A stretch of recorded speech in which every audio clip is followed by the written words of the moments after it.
How is everybody? Can everybody hear me, or am I going to need a mic? I don't think I'm going to need a mic. All right, thank you all for being here. Are you guys having a good day? All right, thanks for hanging out with us. My name is Leah Cresswell, and I am my husband and I, we own Homestead in a Box. And let me see, this is like my first time. Oh, we did it.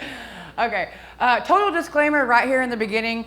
And several speakers have said it today. What I'm going to talk about today, what works for me on my farm may not work for you. What works for you on your farm may work for you, but not work for me. So a total disclaimer, if I tell you, hey, this is what works, it's what works for me. It may not work for you, but I'm always here. You can catch me online. You can catch me somewhere, and always feel free to reach out to me and to ask me, and I'll help you in the very best way possible. So that's all this is. And I mean, come on, aren't those chickens cute? Let's get real, they're cute. Okay, who are we? So my name is Leah, my husband's name is Tree. I am an Oklahoma native from central Oklahoma. My husband is a Mississippian. Okay, we ain't judging him, but whatever. We have no farm background. We are first generational farmers. I have a little bit of experience. I've actually been raising meat birds since 2004, which is now 20 years. We're not going to talk about how long I've been out of high school, but the first time I ever raised meat birds was in high school. I come from a little podunk town where we have a meat bird show, okay? Oh, you're good. Other than that, I showed pigs in school. Other than that, we don't really have any other agriculture background. My husband was a tattoo artist, so there's no agriculture background there. Our why and why you need one. As you see here in these pictures, this is not on a farm, okay?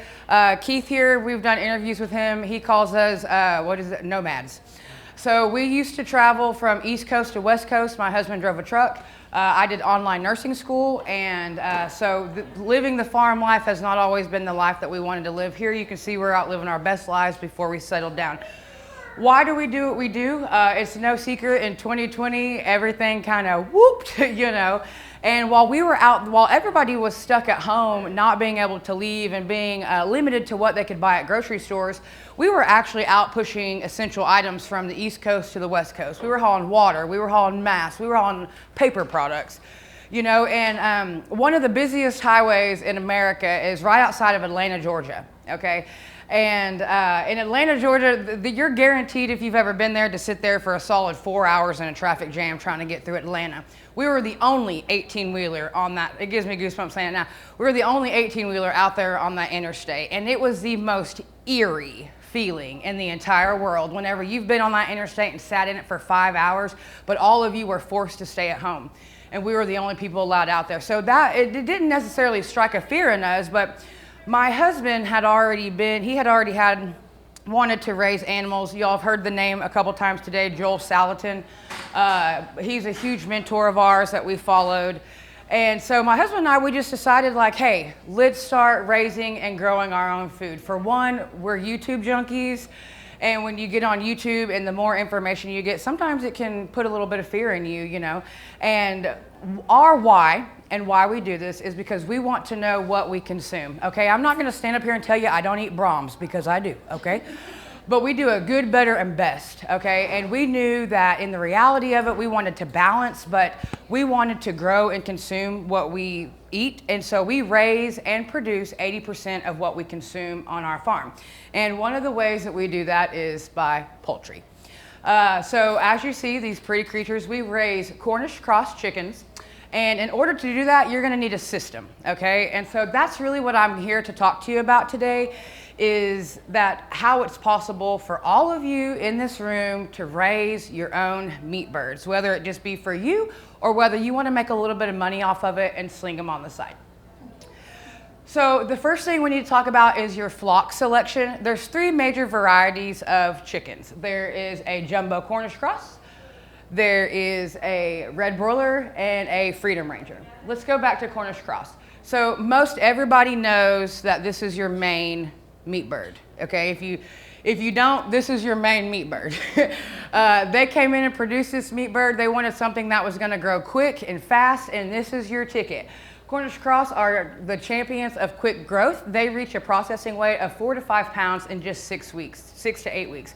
We just took a load of them to the processor in Arkansas, and we only had them out at 7 and a half weeks, and most of them came back at 3.9 to 4 pounds. So that's a real good food ratio. You imagine 6 weeks, you're pumping out 5-pound chickens. That's pretty good. The feed conversion, they're efficient eaters converting feed into meat. And they're really easy for beginners, you know, especially if you just want something for home, for consumption, they're perfect. So the red broilers, they kind of came around. I will just say these red broilers and these Freedom Rangers, you have to search hatcheries for these. Most of your major hatcheries, a lot of your major hatcheries, in fact, don't have them. They have your Cornish cross. So that is primarily, disclosure, what we raise at our farm. Red broilers, they hit their processing weight around 8 to 11 pounds, which is a really big bird, between 12 to 14 weeks. So therefore you could run them less weeks, less pounds of birds. It's a good compromise between the Cornish cross and then your slower heritage breed. So how many of you know what a Buff Orpington, a Lavender Orpington, a Delaware, you know, those are your heritage breed chickens. Those chickens take probably 16 to 20 weeks to grow out to be anywhere around size to be able to eat. Honestly, I keep it real. You know, if you know me, you know I keep it real. This is not self-sustainability, okay? Buying these chickens, okay, is not self-sustainable. It's self-sustainable while we have hatcheries, okay? But at the end of the day, if there was something to happen to a hatchery, these birds, this bird and this bird are not self-sustainable, okay? This bird, it is. These birds right here, these are called Freedom Rangers. You can purchase them from Freedom Ranger Hatchery. And then there's McMurray used to do Freedom Rangers, I do believe. And these Freedom Rangers, so their main thing, so they do lay eggs, okay? And then you have people, not to squirrel on you, but you will have people, and I have done research on YouTube because YouTube University, people who actually have kept Cornish cross chickens long enough to lay them, but they only lay like one egg a week. So again, it's not going to sustain you. There have been people who have kept Freedom Rangers alive longer than what recommended, longer than the 9 to 11 weeks, and the Freedom Rangers actually will lay eggs. They are not going to lay eggs like your Rhode Island Red, but they're mixed with the Rhode Island Red, and so they will lay eggs for you.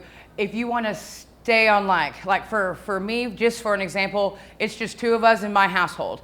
If something was to happen to the hatcheries and I couldn't get Cornish cross, I'm obviously not raising birds for y'all anymore. I'm just raising them for me. And I would personally get some red broilers, and I would just try to, I mean, for my husband and I, for a year's worth of meat, we put up 52 chickens. Okay, it's just the 2 of us. One of our birds will last us 2 to 3 meals. So if we just got down to only having these red Freedom Rangers who are laying eggs, and I fill the incubator up with 12, that's 12 chickens for me that I can get grown out between 9 to 11 weeks. And the great thing about these Freedom Rangers is not only do they reproduce, they do grow out a little bit slower, but it's in their name, Freedom Rangers. Rangers, they roam. A Cornish cross, most Cornish cross are grown in tractors and things like that, which we'll get to. But these Freedom Rangers, I have friends who run them in just electric netting. They don't live in, let's move on to the next, housing. So they don't actually live in these kind of coops.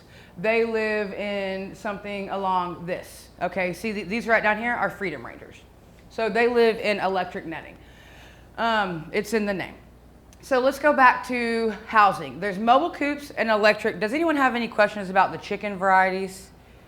Okay. I will say chicken varieties, your most affordable one is going to be your Cornish cross. Obviously, it grows out the fastest. And then they kind of go up in price from there, because not only the slower the meat grows, the more flavor it has. You'll hear some people kind of trash talk broiler chickens. They're like, oh, it don't taste very good, but Trina, do my chickens taste good? Yeah. She loves them, okay? There's a lot of people who will argue that fact. Okay, so let's move into how do I run these meat birds? So just to kind of reiterate, my husband and I, we only live on 7.5 acres. We do not farm 7.5 acres, okay? I can't even, maybe 3 of it, if that. But there's some things that you need to take into consideration when you're gonna run meat birds. You need to take into consideration your flock size, your management style, your budget, and how big your land is. You see here, this was my very first year running meat birds, okay? Look how small it is. It's so tiny to me. There's probably like 60 to 70 birds, maybe not that, maybe like 25, 30, because we separate them out the bigger that they get. But this was my first year, okay? Do you see this? This is 2x4s cut in half, chicken wire, and do you see that god-awful blue tarp on the back? I mean, it's hideous. You know, like, you ain't coming to my house to see aesthetically pleasing anything, because functionality over fashionable is the reality of it. You know, I mean, you can have pretty chicken coops, but if you're running meat birds for profit or even for your own consumption, you want something that's lightweight and something that's mobile. Year 3. Here's my meat birds. Here's my coop now. I have 3 of these now, actually. And I run about 75 birds in each one of these coops a piece. Again, flock size, management style, budget. You can see, let me skip to this one here real quick. So you can see where people have made hoop coops, sufficient. Probably only gonna run in that coop maybe, I don't know, 75 birds. You see over here where people have made 8 frames. You see good old Joel Salatin down here with his. There's so many different ways you can make a coop. Let me give you a really great piece of advice. Use what you have, where you are, on where you're at, okay? You don't have to go to Lowe's and buy 2x4s. One thing you're gonna have is chicken wire. But other than that, you can catch salvage yards, ask your friends. I don't recommend PVC pipe hoops, but some people make PVC pipe chicken tractors. You just want it, you have to take into consideration, we run our birds twice a day. We move them in the morning and we move them at night. So you're gonna want something. Does that have wheels? All of these have wheels. Here's mine, okay? These are the ones that I use now. So these here, super lightweight, 2x4s cut in half for most of them. Very affordable. This right here, my husband, like I said, he used to drive a truck. This is vinyl backing we picked up in California. They were gonna throw it away. Dude was like, y'all can have it. We were like, okay. We use it for all of our coops.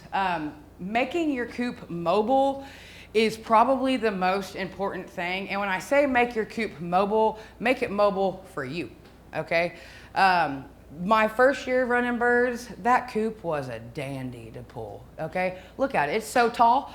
You know, my husband wasn't home at the time. If y'all know me, you know my story. The first 3 years of our homestead, I was pretty much there doing it by myself because my husband was still driving at the time. This coop is not, I mean, did it work? Absolutely. I ran a lot of birds in these styles of coops, but it's just not sufficient for what we run now. You want something that's going to be easy to pull. My husband, as you see here, he pulled, this is the first year, y'all, I didn't pull birds, okay? My husband pulled birds this year, and it was a little weird for me. But you know what just fired me up every time is that he would come in and be like, oh, that coop is just so easy to move. I'm like, really? Imagine that. It's so easy for you to move this year. You know, last year's was made with full-size 2x4s, and I had to use a dolly, and even now still, I prefer to use a dolly than dragging them with straps because of my back, you know. And I'm only 35 and he's 50, so I don't know why he's still using straps. So make it comfortable for you because you're gonna be the one out there moving it every single day. How do they not get out? Because there's netting so these chickens, when I run them in these, they don't get out. No, oh no, chickens aren't going to climb out. They're not rabbits. Yeah, no, the rabbits will crawl out. So this right here, you see this right here? See this opening? Right now, he just took this picture yesterday, so we have some laying hens in there. But this opens and we just put them in there. And then we don't get the chickens out of this coop until after 7 to 8 weeks to when we're harvesting them. And then when we go to harvest them, we just lift the top. So whenever he pulls them, the wheels don't come very far off the ground. See how the back right here is just probably just a little bit off the ground? Chickens aren't fitting under that. But I will tell you, when they're babies, if you get them at a certain time of the year and they're still little babies and you are just tired of smelling them things, you can put chicken wire on the back because if they see a hole, they're going to try to get out. You can just you can put chicken wire along the back, and then whenever you're pulling them forward, that chicken wire will catch any of them babies that have kind of faded out the back of it. But if you move your chickens in the morning, when they say once you become a homesteader or you become a farmer, you work for them, it is not a lie. So you move them in the mornings when you're, and really your chickens want to be on fresh grass. They're tired of sitting there. Your grass isn't supplementing food, but I mean, let's get real, y'all. I mean, it's like a pig. A pig don't lay in its own stuff every day either. We don't want to lay in our own feces either, so neither do chickens. That's the thing about, that's one of the reasons why we chose chickens when we chose to do this. We're just normal homesteaders. We don't, at this point, I don't even call it homesteading. I just call it just living at this point, you know. And, but we knew we wanted to do more, and we knew the possibility of it was to do more. Before I spoke, Allie was in here speaking, and Jay mentioned it earlier. We're all huge Joel Salatin fans. If you know Joel Salatin, he's just the guru of it. And we actually followed his plan. We became debt-free, and we bought our land, and we own all of it to be able to run birds in this way. I know that that is not acceptable for everybody. I am very well aware of that. But even if you have a house payment, a car payment, or this, that, and the other, it's pretty easy. I'm gonna talk a little bit of numbers with you for a minute. Because the one thing, when I go to these events, I'm like, oh, all this information is great, but give me the numbers. I wanna know what I can make, okay? So here's just a real good example. My very first year that we ever sold meat birds, we ever raised meat birds. I have a YouTube channel, a YouTube video over it. I raised birds out for $11.67 a bird, okay? I hate to say what I'm raising for now. I have customers in here. I'm just kidding. So that was my very first year. My second year, we raised them for 8 something. And our third year, we raised them pretty affordably. You know, we're banging them out for close to, I would say this last round, which we did 2 shorter weeks than normal. We probably, I would say like $6.75 a bird. $6.75 a bird, even if you're not selling them, if you're just using them for consumption and knowing what you're eating, isn't that worth it? You know, I mean, to me, it's just worth it. Now, that is not going to be for everybody, okay? Some people want organic feed. Some people want, you know, non-GMO. Some people want all of these sorts of things. And all of those are factors that go into what your average cost at the end of your bird is going to be. Now, if all of you want to whip out your cell phones and find an Oklahoma poultry producer that sells their birds as affordable as I do, I'll match their price. That sells them in retail, but you won't. Okay, you might, but that's just because you did a little bit longer digging than I did. I've actually dug all over the internet because the one thing about us is one of the reasons why we wanted to do this was we wanted to be able to offer affordable meat to the average person. Now, do I have people on Facebook slandering me for selling my meat at $5 a pound? Yes, I do. But they're just not my customer, okay? Because there's people out there. Last week, I just finished up a round of birds, and just for an example, there's not actually a lot of poultry producers around here, would you say? No. Not really a lot, okay. On Mother's Day Sunday, I sold 30 birds in a matter of 2 hours, okay. 30 birds times $5 a pound. Let's see, I probably made $5 a pound. So if the bird is like. Well, hang on. I'm gonna tell you how many birds I got rid of. Hold on. I got rid of 30 birds and probably made like $300 and something, give or take on the poundage. Okay, for just 30 birds. I harvested at my house. People came and bought. The first order, she got 10. Here you go, $100 or so. Second order she got 5, $100. Second order, 5, $100. When people order 5 or more, I take it from $5.50 a pound to $5 a pound. Okay. Last year I did it for $4.50 a pound, but then I realized like I really am cutting myself short because running meat birds is not easy.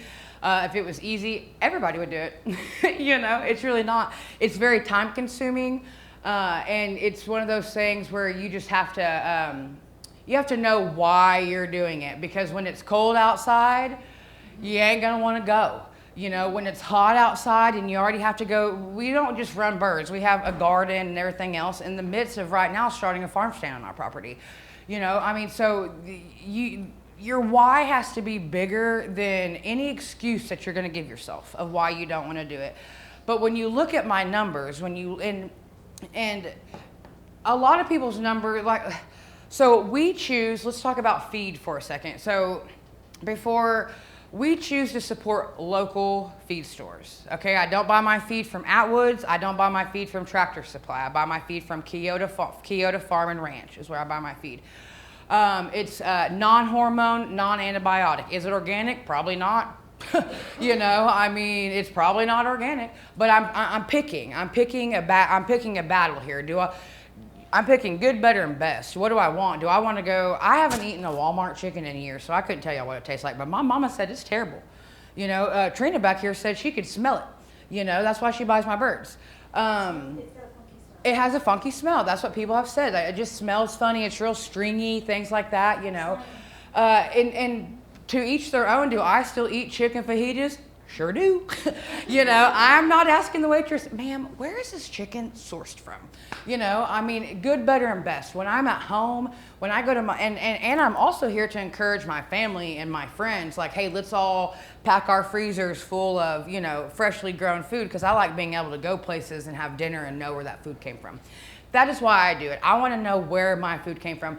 I started this before all of this bioengineered, well, before they made it public, and bioengineered byproducts, before they were talking about plastic meats in factories, before any of that, I wanted ethically sourced food. If you've ever been into a chicken factory, you'll never eat an egg, and you'll never eat another chicken, okay? It's just in how they raise them. I choose to raise them in an ethical way. I mean, don't those chickens look beautiful? I mean, I just think they're just pleasantly plump, you know? I mean, I don't know, I'm biased. I think that's a big old bucket of beauty. But so if you go out, so getting into chickens, it's pretty affordable to build a coop, okay? Chicken wire, things like that. Use your imagination. There's so many free plans all over the internet, like so many free plans. Get your chickens, your average chicken. Now we just found a hatchery where we're getting that's why my numbers were able to be a little low this year. Because we found a hatchery out of Iowa where the chickens per chicken were a little bit more affordable. Normally your Cornish cross, if you just get a straight run, they're about $275 to $310 a bird. Okay, most of you aren't running 250 birds at a time like I run, okay? For my husband and I, when we were just running birds for us, like I said earlier, we do 52 birds, okay? One for every day of the week, one for every week of the year. Because our birds, when we raise them out to 5 to 6 pounds for ourselves. When I sell them to you as a consumer, you're buying a 3 to 4 or 5 pound bird. For me, I like them 5 to 7 pounds because I know what I'm using them for. You're in control of the size of your bird, okay? The crazy thing about birds is when you go to market them, the smaller your bird is, the more money you can ask for them. It's the craziest thing in the world. If I wanted to take my 2 pound birds, which I don't have any, but if I wanted to, and sell them as Cornish hens, you can even get on Walmart.com, and the difference between a Cornish hen cost and a regular chicken cost is $1.25 or so a pound. You know, the thing about meat birds is if you want your birds 5 pounds, you know when to cut them off. It's time to cut them off. So one thing that I get asked is, so you have your coop, you have your birds. Well, what in the world am I going to do in 8 weeks? You know, because I don't kill birds. I don't kill these chickens. I've never even killed a chicken. I think they're cute at this point. You know, I'm not speaking about me. You know, so that's the next spot is what do we do with all these birds now that they're grown out? My husband and I, our farm is registered as an Oklahoma process facility to be able to sling birds from our farm. So we harvest ourselves on our farm for what we sell from our farm and things like that, which I'll get into on how you can market your birds. If you are just doing them for your own personal consumption, you can harvest them yourself, or you can find somebody like me who will charge you to harvest them for you, okay? Allie in the previous thing had said there's multiple ways to make income off of your farm. By the end of this year, hopefully by fall, I will be offering on the farm harvesting classes. And what that will look like is you come to my farm, I've raised out birds, you learn how to process a bird. We do it real easy. We don't spend a lot of money on it, man, because it's like anything. Every animal I've ever gotten into, they say, You can spend as much money on it as you want or as little money on it as you want. And for me, you know what our kill cones are? Anybody want to take a guess? Milk jugs. I use milk jugs as kill cones. Okay, our plucker, we did buy a plucker from, I can't even tell you the brand of it because I wouldn't buy it again. Backyard plucker or something like that. I'm not a huge fan of them. But we did buy a plucker, but last year our plucker stopped working and we ended up hand plucking, and I can tell you from personal experience, hand plucking was faster than a plucker, okay? Now when you go, like this year we did 250 birds, I'm gonna need me a plucker. You know, it's just the two of us. We don't rally in the troops. It's just the two of us that do all of this. We don't have family here. We're not from here. We've been blessed to meet wonderful people and friends from around here, but all the people that we have met, they're all busy on their own farms, you know, so it's just left up to us. So you don't need the big system. When we dip them, we use a turkey pot. Okay, y'all know what they make them crawfishes in the summer and what you're dipping deep fried turkeys in for Thanksgiving? That's what we dip our chickens in. We dip our chickens for 5 seconds, we toss them off over into the thing, they come out. I mean, cut their neck, cut their feet, clean them out, and there's your chicken. You know, we buy the bags, those shrink bags, and we put them in the freezer, and you have all the meat that you need in the freezer. If you so choose, if you can't find anyone like me in your area who's willing to harvest your birds for you, there are local, well, they're not very local, but there are processing facilities in the state of Oklahoma. If you're not trying to resell your birds somewhere, there's multiple facilities here that will do it. If you're trying to resell your birds, which is a way to market them, you can find so we actually had to travel for it to be reasonable. We actually had to travel to Clinton, Arkansas, and from where we live was a 3-hour drive to find a reasonable processor. And even that processor there, they charge, it's like $4.27 a bird to process that bird whole. That's not cutting it up. That's why my birds, when you see them at Okie Harvest Co. here in Stigler, you're only gonna see whole birds until them birds pay for the next round to be cut up. Because it all came out of my pocket. That's one thing I really have taken pride in everything that we do, is I've never had to ask anybody for money up front, okay? And a lot of people do it. You see poultry producers out there, and nothing against them, but they want your money up front, and then you're gonna get your bird in 8 weeks. I've never had to do that. I enjoy not being able to do that. So the best thing I can suggest to you is get your coop, buy your chickens. If you're running 100 birds, put up $500, and that's what you're gonna spend on feed. If you're running 200 birds, put up $1,000, because that's what you're gonna spend on feed, okay, for a matter of 8 weeks. The least number of birds, the less money you're obviously going to need. But 100 birds, flat out the gate, have that money put up to buy that food before you ever get those birds in the mail. Because, well, this happened to me, just personal experience. This last batch of birds, we ran 250 birds, and I was like, oh, it'll be fine. Man, it's the most amount of birds I've ran at one time, and boy, do they eat. The last 2 weeks, I was like, well, we got a little fund over here. I was like, goodness gracious, you know, like, we are getting low over here in this fund. And so the several years previous, we've always kind of put our money to the side. And so this year, we learned, like, okay, yeah, it worked better to be able to do that. And just know, the more birds you have, the more money you're gonna need to set aside for those birds, because the one thing that they're not gonna stop doing is eating, okay? Whether it be food or each other. I mean, they will eat each other if you do not give them food, you know. That's what happens in a lot of big name houses and things like that. You know, that's why they cut beaks off and stuff like that in bigger houses, is so they don't eat each other, because a chicken will eat a chicken in a heartbeat and be like, you good. Okay, so you've got your birds, you fed them, all these things, and now how are you gonna market them? Is anybody interested in the marketing side of it? I mean, okay. So in the state of Oklahoma, I tell you, they get us with these laws that they have. I wish we all lived in, Wyoming. They don't have like any food safety laws, which could be a bad thing actually. Because there are some questionable, there's questionables everywhere.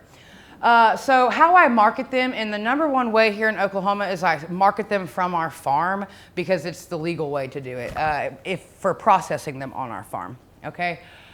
In the state of Oklahoma, if you're not new here, you know wordplay is everything. Okay, so on our farm, this year we just got accepted to accept EBT and SNAP benefits. So we are able to offer them to people who get EBT or SNAP. And we're in the previously before, what I do is I just make a Facebook post and I say, hey, we have birds, who wants birds? And then honestly, the last couple times I've done it, I sell out of birds, and this is not a lie. So if you want to go home and go order you some birds, I'm going to encourage you to do it. But I sold out of birds within a matter of 30 minutes the last time I sold birds, okay? Not this round, because this round I just did 250, okay? I got a few more to sell. But I have a list of people waiting for birds, a list of people from Keota, Stigler, Spiro, Poto, Worcester, Heavener. I mean, you name it, from all around here, of people who drive to Spiro, Oklahoma to pick up birds because they want to know what they're eating, okay? So there's a market for birds around here. Another great thing that you can now do on your farm, which I love learning new things, is now what I can do is say, she's from Poto, right? Poto, that's where I met you, was Poto. And say she's down, she's out, her kids are sick, she doesn't want to leave, da-da-da-da. And she's like, Leah, I need some chicken noodle soup, I need some good broth, we need to do this. And so what I'll do now is on my website, I'll have, this is coming soon, but this is something you could do. I will have on my website now to where she can pay for her bird before on my website, and as long as her bird is paid for and her packaging has her name on it, before I leave my house, I can sell her my bird. So you're probably saying, why aren't you doing this at the farmer's market? Well, that's because I just learned about it, you know, okay? And I have no desire to do it at the farmer's market. It's a great place to go to market your meat. That sounds terrible. It's a great place to go. We are talking about chickens in here. It is a great place to go for marketing all things, okay? But specifically, I will say, I'm going to say it again, it's a great place to go to market meat. Because right now, people don't really think about vegetables being sprayed with stuff. People don't really think about, you know, the box of Hamburger Helper having all these ingredients in it. Everything right now on the internet is how we're eating fake meat. Okay? Everyone's eating fake meat. If you don't know where it's come from, it's fake, which is likely true. But so farmers markets, we have 2 beef producers at our farmers market here in Stigler, and they do great from your farm. But you have to have their name on the package. It's just wordplay in Oklahoma. It really is. Even delivery. So something I've considered as a business model in the future is every other week doing deliveries from my farm. But again, the lady that spoke before me, Alyssa, Allie, she's helping me kind of get like a CSA HelloFresh box type thing going to deliver. You can link, but it's a matter of linking up with those people who can help finish fulfilling that box. Think about it. If you're growing chickens from your farm and you do not want to have to pay an extra $4 a bird at the processor, you can still sell them. You just have to be creative about it. You have to be creative, you know. The last thing that I'm going to recommend to you is a retail location. I've been doing this for 3 years. This is my 3rd year, and I just put birds in a retail location last week. Thank you. It was a pretty big deal for me. But that took time and money. You know, everything in this world is going to take one of 2 things, and sometimes both. And that's time and money. You have to be willing to put the time in and to spend the money, okay? I tried getting everyone to buy wholesale. They wouldn't buy it wholesale because it was going to cost too much money up front for them. So again, I've stuck to my values. I did it myself. I didn't ask for any money up front. And now I have them in retail, you know. Even in retail, I could charge $7.50 a pound in Stigler, Oklahoma with the demographics, okay? I sell pancake mixes for 10, okay? I could sell them for $7.50 a pound. I don't. I sell them for 6. Okay? Okie Harvest Co. here in town. If you've never been there, I highly recommend checking them out. They are really great for your local producers. They don't take a big portion. And so that allows me to still be able to sell to the community at a certain rate. And do you want me to just to be totally honest with you? The reason I put these birds in Okie Harvest Co. is for marketing. It's because Susie's going to go in there and get her one. She's going to be like, dang, this is the best bird I've had. And then she's going to say, where'd this girl come from? And she's over in Spiro? Oh, she'll deliver? When I don't have any more left in Okie Harvest Co., they're done, until my next round of birds, which won't be very long. I have 250 coming in a few weeks again, But you see, just me in the last 2 months, I'm about to run 500 birds, and I got places for them. There's people who will buy them. My very, real quick, and then I'll open it up for questions. My very own family doesn't buy my chicken because they say it's too expensive. Okay, they're like, my own father, he's like, I'd never buy that chicken. And so I was like, well, that's okay. You're not my customer, And at the end of the day, that's the reality of it. Not everybody cares what they eat, and that's okay. That's totally okay. But for every person that tells me no, there's 3 people telling me, absolutely, I want to buy your chicken. How many? 10? Okay, so I'll deliver. So there's a market out there, and chicken is not the same as cows. Just to give you a little demographics of what we do, but we have sheep, we have dairy goats, we have regular chickens, we have rabbits, we have quail, we have turkey. And the most affordable and the most profitable thing that we have besides the quail are the chicken, and you make the most money off of. So like, imagine this. So my husband and I, we run the birds and we sell enough birds to pay for our meat for the whole entire year. Okay? Running the last set of birds, this is just throwing numbers at you. I ain't checking the bank account anytime soon.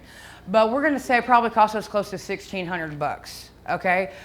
Y'all, the very first day I had them completely, some people, a dear friend of mine bought them unfrozen so she could cut them up. My very first day I sold 30 chicken, okay? That's 300, or 5 chicken is $100.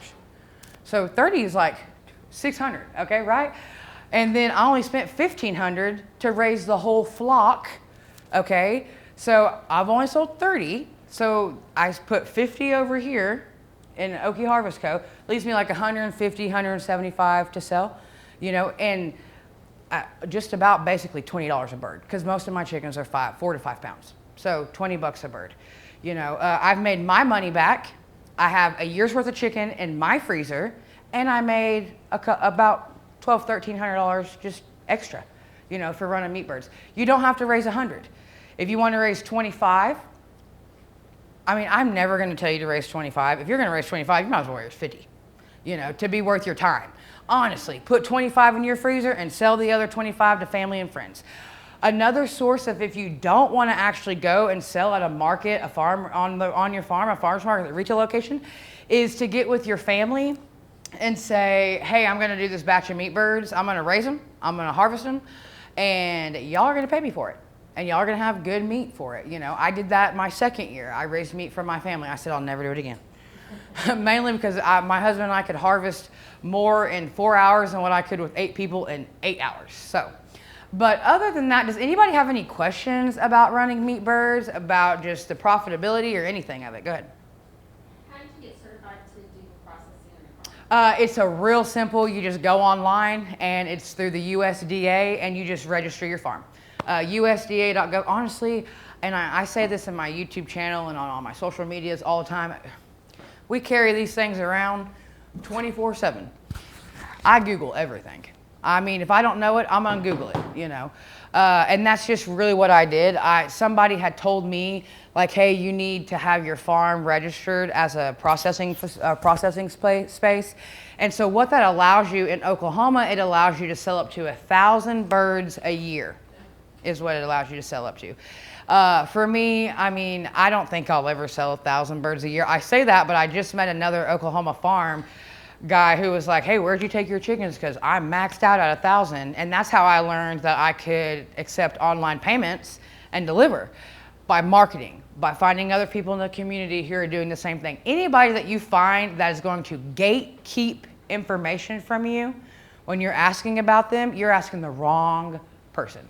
Anybody in this industry that isn't forthcoming and wanting to share their information with you is the wrong person. Anybody who tells you that your way is the wrong way and their way is the right way is the wrong person in this lifestyle. Anybody there's no black and white here. There's a whole lot of mix. Like my disclaimer in the front, this is what works for me. These are my numbers. This is what I choose to do. You may choose to buy all organic feed. You better, good luck, grab you a truck and haul tail to Kansas. You know what I'm saying? That's the closest feed mill here for chicken that's not full of everything else, where you can get all organic, non-hormone, non-GMO, non-antibiotics or anything like that feed. That's why in Oklahoma, I don't advertise my chicken as organic because it's not. It's pastured poultry. I feed them feed from the local feed store. I choose to support local. I'm not spending gas miles to go to Kansas to buy organic feed, you know. But anybody else? Go ahead.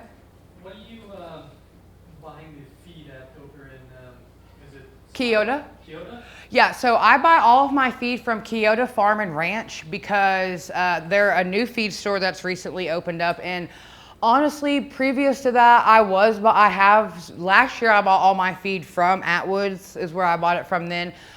But for me, if I can support a local business, and here's the difference between like going to Atwoods and finding a feed store is like, for instance, Atwoods meat bird feed is $18.99 a bag for a 40-pound bag, but Keota is $20.99. I have a farm tax number, so that makes a difference.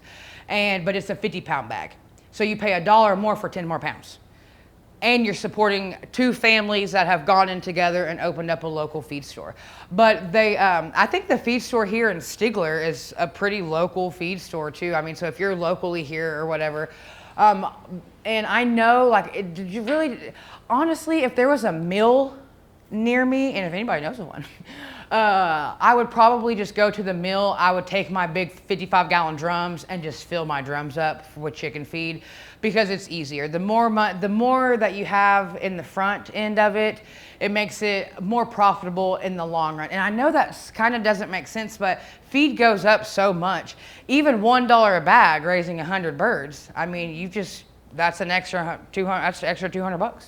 You know, for as many bags of feed that you're gonna need. So I try to support as many local, the only place I buy now is Keota Farm and Ranch. So that's where I get all my feed. And I think they use Big V out of McAllister. You know if they sell it by the ton? They do, and in fact, I'm glad you asked that because it's cheaper. So when you buy it by the ton, you get 50 cents off a bag. If you buy it by a half ton, they give you 25 cents off a bag. So if you buy 20 bags, you get it for 25 cents off. If you buy 40 bags, which is on a pallet, a ton, you get 50 cents off a bag. And sometimes, they've always told me, I've never looked out, but if the mill is running sales or something like that, they'll also give you that discount on top of it. But they're really good. They keep up with everything there. Any big feed store or smaller feed store, but a feed store that you go to, like for me, I actually don't really keep up with my receipts and stuff anymore because they do it for me. You know, and it's nice to build that relationship with somebody because when they have a sale going on or something like that, you know, and honestly, if I wanted to sell my chickens out of there, I probably could. You know, I just have keeping up with the demand that I have now is it's hard. That's why it was so important for me to come and to speak on this, because even though I'm here, I can't feed everyone, okay? I cannot do it. Even if I tried, you know. This year we're opening a farm stand on our farm, and who all knows Not Whole Farms around here? Over in Cameron. Not Whole, okay, Mark and May. They've got it going on, man. They've just got it going on. And I used to want to do that, but I don't have 17 kids and counting. You know, I don't have any kids, you know, and I learned real quick that you got to have a mini army for some stuff like that. And so what I do is, instead of me growing the food for everyone, this year I'll just source all my veggies from Not Whole Farms, you know, and I'll sell them at my farm stand because they don't accept EBT and I do. You know, so it's a matter of linking up with those people. I don't do sourdough. Who knows Lolly? You know, she has the best sourdough in this county. You know, that's who I'll go to whenever I want sourdough bread at my thing. I'm gonna go to Lolly. My husband is in love with Trina's zucchini muffins. I don't make zucchini muffins, when I want to sell products, I'm going to reach out to my other farmer and I'm going to say, hey, can I get 5 of those muffins for my farm stand for this weekend? Because my farm stand is really where I'm at. My farm stand is where I can offer people good sourced food for whatever price I put on it, basically. Like, and I don't mean to say whatever price I put on it, but all of the prices are the same. I'm just offering it in a different area, and I'm offering, like, I'm really heavy, hard, like, it's no secret where we live in southeastern Oklahoma. The statistics are online, baby. We got, there's EBT over here, you know. It's like a food desert over here, really, as far as good food. And so for me, it was just a really smart move to make, to be able to accept EBT and SNAP, and to link up with other farmers to help me make it all work and to make it happen. And it's great because, I mean, think about it. From your farm, you can sell just about anything. From your farm, I can sell goat's milk from my farm. I can sell goat's cheese from my farm. I can sell rabbit from my farm. I can sell quail from my farm. I can sell bread, eggs, without any regulation, without any of it, from my farm. You go to a farmer's market and you go to a retail location, you better just go ahead and whip it out because they're going to want cash for it. You know, to play big, you're going to have money. You know, to go in a retail location, you're going to have money. To go to sell at farmers markets, you're going to have organizational skills. You know what I'm saying? I mean, the profit's there, honestly. Like, the profit is there. Go home, order the birds.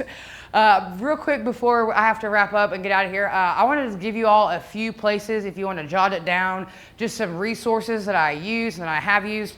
The first hatchery that I'm going to recommend, and I'm going to kind of be like contradict myself. The first hatchery I recommend is McMurray Hatchery for broiler birds, not for your regular birds. I have great experience for their Cornish cross. I have really bad experience with their heritage birds coming out of there. Their Cornish cross, they've got them. Another hatchery is Murray Hatchery. McMurray is out of Iowa. Murray is out of Missouri. Okay, that's a hatchery out of Missouri. Another hatchery is called Whelp Hatchery, W-E-L-P, and that, my friends, is where I found my jumbo Cornish cross this year at a very, very, very affordable rate at like $2 something a bird. So those, as far as hatcheries, that's about the major, bigger hatcheries that I know. Fencing, stuff like that wise. Unless you're just interested in the Red Rangers, I wouldn't really worry about electric netting because y'all, them Cornish cross get so fat, they're not foraging anything. You know, I mean, they're foraging to the bowl and back to where they're sitting. You know, so as far as just building your coop out, things like that, seek out your friends, find some recycled material, lumber, things like that. And then birds, and then feed. Always get with your local feed stores. Ask about the ton discounts, the half-ton discounts, things like that. As far as selling them, the first place you need to sell them is to your friends and family, you know.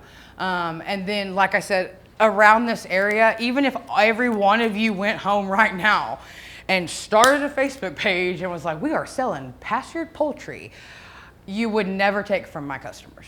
And I would never take from yours because there's such a high demand out there that I'm like, no, don't get cattle, get chicken. You know, like, do chicken. You know, it's a real low entry, and in our first round of birds, we put 52 in the freezer for us. Now we have 250 more coming in June. That's all profit at this point. The first round of birds paid for the second round of birds. So everything I make off the second round of birds at $5.50 a pound, it's nothing but profit, you know. Now again, I said it from the beginning, we don't have house payments, we don't have car payments or anything like that, you know, but even if you do, it's a matter of prioritizing and what is the most important to you. You know, when we first started doing it, it did in fact have bills, you know. We had debt and land and all of those things too, like everybody else does, you know. But at this point, we've been able to take the money, pay off debts, things like that. Because if you're financially smart with it, once you buy your first set of birds, like Allie said in the last message, her farm account funds her farm. Her personal account funds her personal account. Once you fund your first set of birds, and if you're financially smart about it, and you're doing it for profit, your first set of birds will fund your second set and vice versa and vice versa. And it's just like beekeeping. It's a one-time thing unless all your bees die. You know, you only have to buy it one time. Once you build the chicken coop, you ain't got to build it anymore. It's done. Feeders and waters, we don't spend any. We have done this for 3 years. I know I'm going over time, and we have spent a lot of money on feeders and waters. But the most efficient thing, let me take you back here, that we have found is this 5-gallon bucket and the water that's underneath it. So in this 5-gallon bucket, it's a 5-gallon bucket that has a lid on top and it has a small hole drilled into the side of it. It's gravity-fed water, okay? Our feed buckets are the same exact thing. It's a 5-gallon bucket except turned over. And on the bottom, there's just holes drilled out of it. There's just half round circles drilled out of the bottom and it still sits down in one of these. That way when the chickens go to it, they're not fighting over them little things. I mean, we fit 75 grown birds in this thing. They fight. Go ahead, babe. So I have a question. You said you have 75 birds Uh-huh. in there with that 5-gallon bucket. How long does that 5-gallon bucket last in water and food? So there's normally 2 5-gallon buckets of water and 2 5-gallon buckets of feed. And on average, after you get your chickens on grass, depending on how many you have, 75 in one coop, they're going to go through a bag of food a day. So keep that in mind. A bag of food a day. You know, once they get to that point, depending on how many, like this year we went through 2 bags of food a day at the last 2 weeks. So the feeder chickens obviously sounds like they eat more than say the Rhode Island Red. Yes. So just as far as like just backyard chickens, things like that, just your normal heritage breeds. Yeah, so we forage those. Like we just free range those chickens. We just have our garden protected and we allow them to free range. Well, I free range mine and I also feed pellet, but the pellet bag will last me like 8 days for 20. Egg layer pellets? Yeah, I don't feed egg layer pellets. No, and I still get eggs. Yeah, no, I'm one of them ones. I'm an old schooler. My mama didn't have egg layer pellets, and her chickens laid eggs, you know. And so, but mine free range. If they don't have that source of protein to free range, to me, egg layer pellets is a thing for Atwoods, Tractor Supply, just to get more money from you. A bag of scratch is $11.99. A bag of layer pellets is $18.99. Feeding out a flock of 20 birds.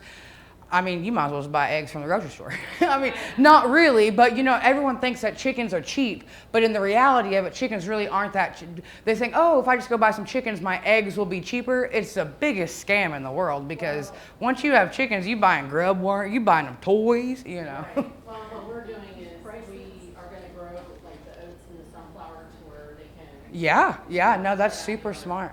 Anything that you can do to help do that is a super smart thing. Like my husband wants to grow all of our own corn and all these things. I'm just like, okay, I'm not there yet. But anybody else? And if we have more questions, how do we get a hold of you? Okay, so you can, I don't have any business cards or anything, but Homestead in the Box. You can find me on YouTube, Facebook, Instagram. I don't really do TikTok. I tried, but I am terrible at it. But yeah, just Homestead in a Box. Or you can reach me at homesteadinaboxok.com. And I'll be able, I'm really open and honest and will answer any questions that anybody might have about any of it. Because really, I just want all of us to succeed. There's room for all of us there's room for all of us to sell chicken and to have customers. Like I said, even if every one of you went home today and came out and was like, yeah, we're doing pastured poultry right now, you would not affect me. I'd be like, thank gosh, here's a list of people. You know, you wouldn't affect me because that's what there's such a high demand for chicken. For when people come out and they want to buy food, I call it real food. I get hate sometimes. When people want to buy real food, the most affordable thing to buy, real food-wise, is chicken. You go to buy beef, it's $17.99 a pound, if you depend on what you're getting. You know, you want to go buy duck's expensive, you know, I mean, lamb's expensive, even grass-fed. Like, we grass-feed lambs, but selling it, it's expensive. The most affordable thing is chicken, you know, and everybody loves chicken. So, thank you guys all so much for being here today and taking the initiative and hanging out with us until this late in the day with all this morning's fiasco. Super grateful. If anyone has any questions, Homestead in the Box, reach out to me, holler at me. I'm on all the social media platforms. So thank you guys so much.